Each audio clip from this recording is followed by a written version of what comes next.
Up next, an interview with one of the principals behind a classic rock band that sold out Shea Stadium faster than the Beatles. He tells the story of writing a 10-minute epic. It's a classic rock staple that was edited for radio and became one of the biggest hits for this band. Many have wondered, what's the song actually about? Well, the story is coming up on Professor of Rock. Hey, music junkies, Professor of Rock, always here to celebrate the greatest artists and the greatest songs of all time. You know, if you've ever blown out your speakers, playing your music just a little too darn loud, you're going to dig this channel. Just subscribe below to get our daily content. Also, make sure to visit professorofrock.com to get our new merch, including our brand new Vintage Years collection, where we have the big four of a classic year in music. It's actually put together by Thomas Estrada. I bought this painting from him, Eddie Van Halen, and I just love what he did. And so we partnered together to do this. You got to check it out. And also make sure to check out our Patreon. Both of these things help us curate more interviews and more videos. So it's time for another edition of our show, Revelations, where featured artists take us for a deep dive behind their greatest songs and their greatest albums. Grand Funk Railroad, or simply Grand Funk, they were never revered by the pompous critics of the day, even though they rocked out and sold out Shea Stadium faster than the Beatles. You know, they never got the respect from the tastemakers that they well deserved. They're one of those bands that are definitely a part of the People's Rock and Roll Hall of Fame, however. So many great songs like We're an American Band.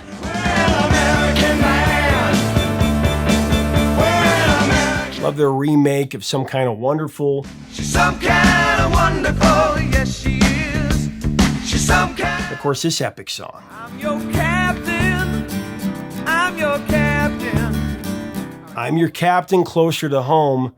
It was written by former Grand Funk member, singer-guitarist Mark Farner as the closing track of their album by the same name, Closer to Home. It was actually their first gold album and their biggest hit to that point, their first top 40 hit. It went to number 22 on the Hot 100, much bigger than its chart position.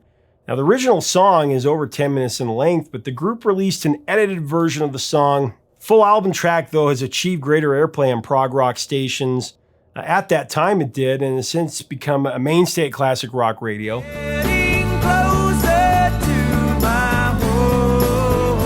The story of this song is really complex. I was fortunate to sit down with Mark Farner to get the gold. Here's Mark with the story. 1970, I'm Your Captain, Closer to Home came out. Just a classic masterpiece, really, of longing, hope, courage, and redemption, really. I'm your captain. I'm your captain. What was intended in the lyrics that you wrote, that's what it makes me feel. And for those who aren't familiar, it's really two compositions, brilliantly put together, 10-minute track. The inspiration, Adam, came from my prayer. I laid down, I said, now I lay me down to sleep. I pray the Lord my soul to keep. If I should die before I wake, I pray the Lord my soul to take. And put, I always would bless all the cousins, all the relatives, aunts and uncles, get them all covered. And I put a P.S. on the end of my prayer. And I asked the Creator to give me a song that would reach and touch the hearts of those that love wanted to get to. I got up in the middle of the night, probably 3 o'clock in the morning, thereabouts, and I was in that half conscious, half unconscious, subconscious kind of state where it was very nice there. That's a nice place to get a song. It really is. And I'm writing down on this legal pad that I keep next to the bed. I start writing these words, and they're coming. These words, everybody listen to me. Everybody listen to me. And return me my ship. I'm your captain. I'm your captain, though I'm feeling mighty sick. Feeling mighty sick. Started coming and just came out. And I didn't know if it was a song, Adam, because I write a lot of things in the middle of the night. I got that legal pad there for that reason. Lost some of my best stuff, dude, because thinking, oh, yeah, that's a great song. I'll remember it in the morning. Nope. And that great music is gone. So I learned how to discipline myself and write it down. So I wrote these words down. Well, the following morning when I got up and went out into the kitchen, I got my coffee going. I grabbed my George Washburn acoustic guitar, American made, the loudest acoustic I ever had. It could keep up with me pushing, for the high notes. Very nice guitar, inspirational to just pick up, and look at. But I started playing that, that little lick on the intro.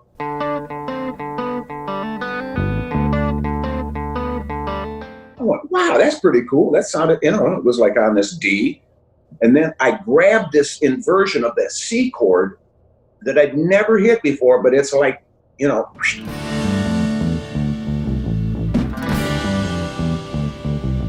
And I looked and I saw and I made note and I drew where it was on the frets on my paper so that I could go back to that chord if it had slipped my mind. At that point, I said, boy, maybe those words are actually lyrics to a song. So I went and I got my legal pad, brought it back, sat it down, started strumming it out and just sang it.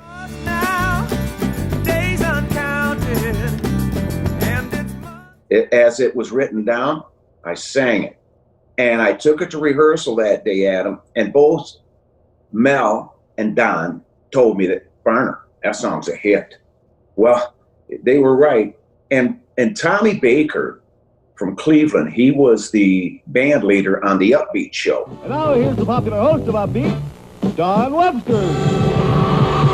I don't know if you remember the Upbeat show, but they have, James Brown and Otis Redding and Mitch Ryder. And to wrap it up today, Mitch Ryder and Otis Redding. Well, he was the band leader, and he told me, he says, Farner, when you record this song, because I was playing it for him, he says, when you record this song, he says, just stretch it out. Go through the refrain. I'm getting closer to my home. He said, just stretch it out until you can't play it anymore. You're tired of playing it. And then, let me put some stuff in there. He says, I'm hearing things in my head as you're playing.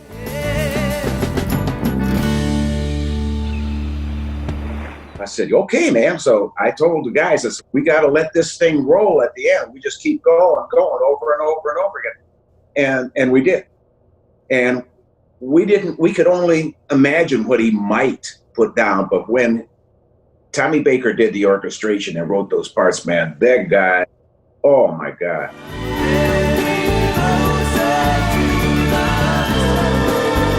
What an inspirational cat. And I always give him kudos because he didn't get his name on that record, but he did do all the orchestration.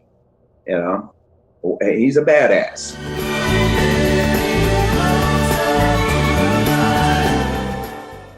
What was the thought of calling it I'm Your Captain Closer to Home instead of just I'm Your Captain or Closer to Home?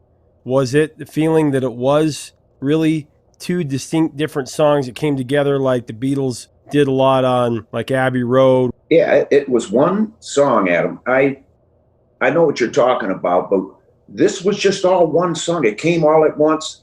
And, when Baker says, give me room to stretch out on the end of that thing, I gave him room. And that's when it all happened with the orchestration. And the progression goes on and on and on. But there's a lift. There's another lift. And here comes another lift. And it's lifting you every time it comes around. There's a lift. It takes you right out of the song, man. You're lifting out.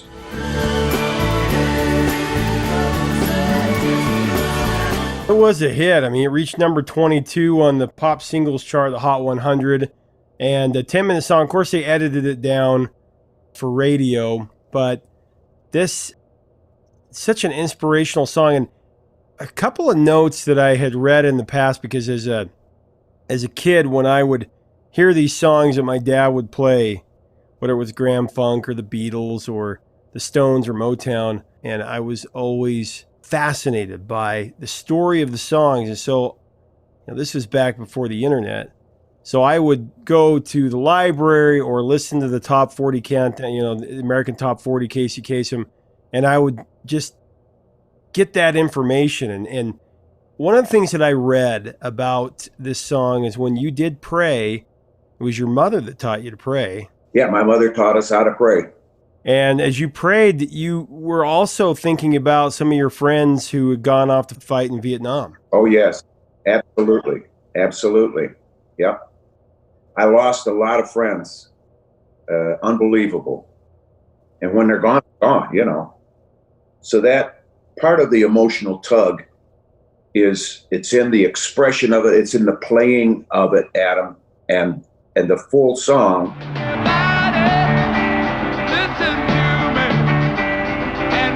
You know, people ask me what it's about. I never have ever defined it. There's never been a video to define what that song was. You know, I think that's the beauty of it, because our imaginations are hurting to be used. They need to be used. If we would get into our imagination, this world would be a much better place. But this repetitive bull crap and what we've fallen into as far as what entertainment is, and you know, the kids, they say the heads down generation, all this stuff. It's I'd rather see them out in the woods doing something in fresh air, getting exercise. I don't know where we turned left out there, but man, we need a rescue, and it's all in music. It's all in songs and our imagination, using our imagination. I totally agree. That is a great way to put it. When you're praying and you're asking for that inspiration to be a conduit, to be an instrument in the hands of the Creator, that's a special thing. Yes, brother. Yes, it is. Because if you're earnest and your heart is true to your desire, ain't no telling where that can go. And I love just some amazing guitar work. So much heartfelt passion in the vocal. I'm getting closer to my home. One of your best vocal performances. Thank you. Just incredible. Of a stranger, and it's tightly. The other thing about that song is it's been used a lot in pop culture. It was used in The Sopranos. It was used in Straight Outta Compton. Did you see that at all, how they used that? Yes, I got to see both bits.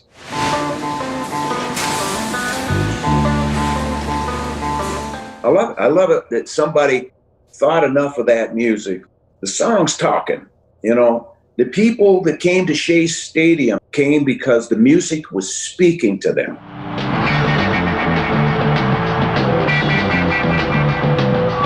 This was long before any top 40 hits. As you mentioned, I don't know what it went up to in the top 100, but a lot of DJs have thanked me over the years for that song because it gave them time to go have a smoke. Over the years, hundreds of my brothers and sisters have thanked me for that. And speaking of Shea Stadium, I mean, you guys sold out Shea faster than the Beatles did. A lot of people don't realize that. They put a big billboard there in New York, and that helped a lot of things for people to recognize and understand who Grand Funk Railroad was and is. Yes. And then the whole thing behind that billboard in Times Square, of course, it took up the entire city block. The billboard workers went on strike so that whatever it was, 100 grand, a month, 50 grand, 100 grand a month, whatever that was, we didn't pay for the next 3 months. And we were there. Our faces stayed there in New York City. That was by divine intervention, I bet you. I bet you. All these years later, performing the song so many times.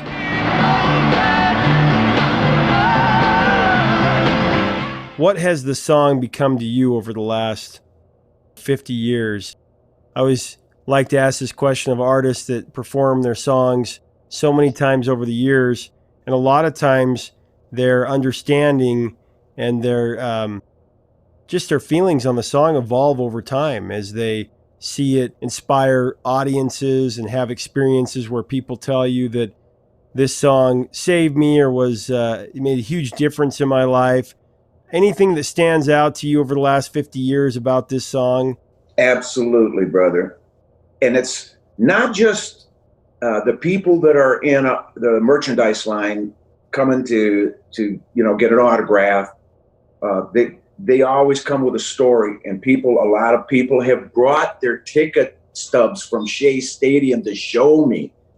And every time I see one, I go, survivor, another survivor, and that part I love. But when I was in Frankfurt, Germany, Schweinfurt, Germany, we did a show for the troops, and there was 10,000 U.S. troops, and they did flatbed trailers like this, end to end, and that was a pretty long stage, pretty wide. And the spotlights were 3 tanks setting out in the field, and every time I'd run across that stage, those tanks go, like the barrels are like following me, the target light. It was kind of strange on that stage, but besides the 10,000 troops, there was all the German public that was there. I'm thinking probably 30,000 people, and it was a great night. And when we started singing Closer to Home,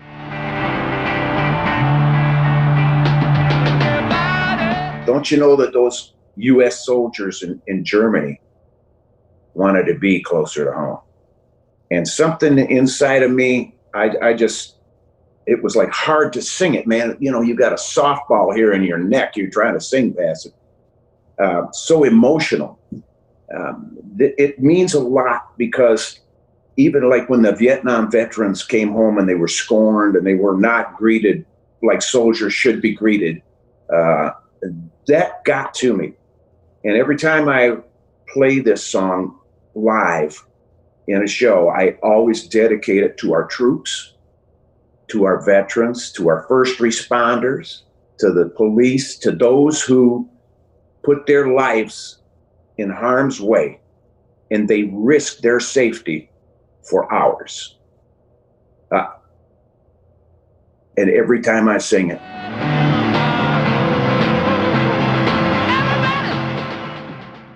and when the chorus gets there and the audience starts singing, buddy, we are in heaven. Just because love does that. It puts us all in a place that we're very familiar with, because it's where we came from. It's touching a part that we don't see much, but we hope to feel a lot more of.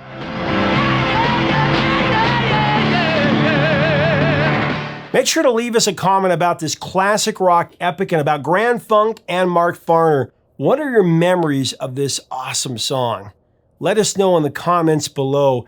If you like our content, we do invite you to be a full-time part of our channel. Make sure to check us out on Patreon for even more content. And check out our merch. The Vintage Years collection, it really is pretty amazing. Help us keep the music alive. Until next time, 3 chords and the truth, my friends. Talk to you soon.